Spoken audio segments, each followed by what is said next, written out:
bitawan yan.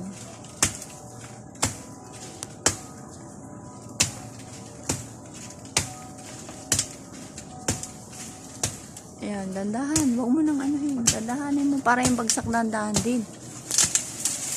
Ayan, okay lang. Huwag mo hatakin. Okay lang yun. Huwag ka magpanik.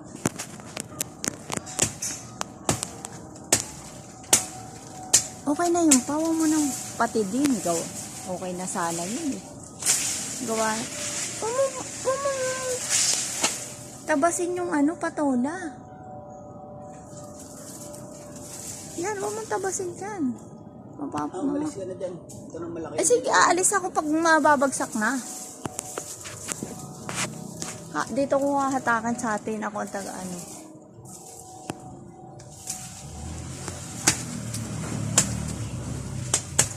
Teka, baka ako maano mo ng itak.